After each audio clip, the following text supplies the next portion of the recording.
today, the Algerians were supposed to go for voting. There was a parliamentary election today, trying to choose their leaders in the parliament, which holds 407 seats. Now, the citizens decided to boycott this election. They did not go for voting. The turnout was just too low in the history of Algeria. The question is, why did the citizens decide not to vote? To understand this, we have to go back in 2019. There was a movement called Iraq Movement formed by the pro-democratic activists, the people who wanted the real democracy in Algeria, to overthrow the dictator then, President Abdulaziz Bouteflika. This man ruled Algeria for 20 years, and now the Algerians wanted the change. And now, in that 2019, they managed to overthrow him. When he was overthrown, the Algerian military decided to control the election. The country should hold election for the first time. And now, this was quick. But what happened there? People were happy that we are changing the leadership. However, the military were backing up one of the candidates, who was the former prime minister. In the same 20 years dictatorship, the prime minister of that same regime, he decided to abandon the regime and then contest as one of the presidential candidates in that election. Because he had the backing from the military, he ended up winning the election. Because those pro-democratic activists from the Iraq movement, they boycotted this election too. They were just thinking, what is this? We're just changing now. It's the same regime. Because he's coming from the same regime. So what are we changing now? Why are we allowing him to contest? Anyways, they boycotted the election. Meaning he was the one who was standing as the strong candidate, and with the backing from the military, he ended up winning that election. He became the president of Algeria from 2019 to 2024, marking the end of the 5 years, the first term. And then he also contested again for his second term. He won again this term.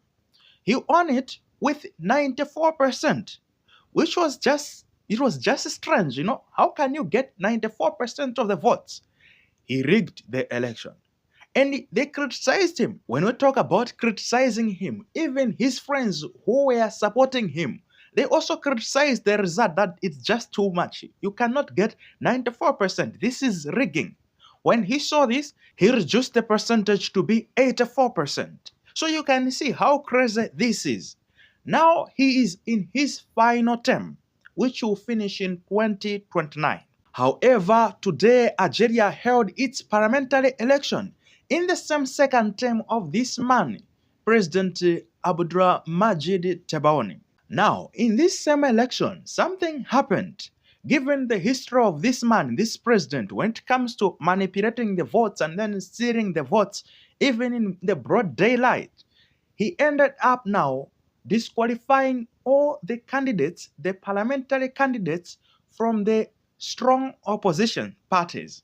We're talking about the independent candidates, the people who come from that Iraq movement, that movement which overthrew the dictator.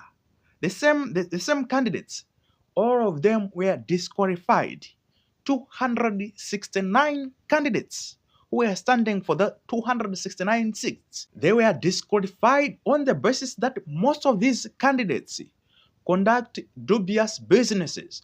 So with that, they cannot become members of the parliament.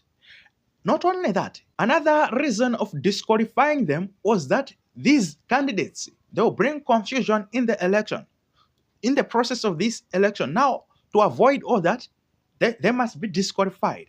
All of them, they were disqualified, leaving only the candidates who will be loyal to this president, so that in his final term, these remaining years from this year to 2029, he will not find any difficult when making the decisions. Now, looking at this, the citizens were not happy with it and they decided to boycott the election.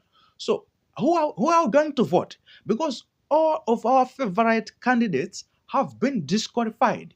So, this president, he has put only the candidates who are loyal to him. Why should we even go to vote when we are struggling with high inflation, when the goods are so much expensive?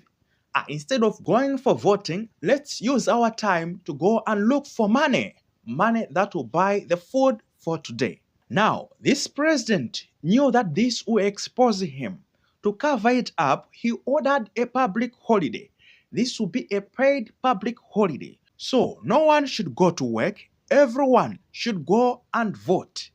But even with this, the citizens decided to stay in their homes. They did not go to the polling station, which in a way still exposes him because all the candidates who are in this election, all of them, were chosen by this man. Anyways, welcome to Justin Africa. Here we talk about what is happening in Africa. Subscribe for us to journey together. Until the next one, see you then.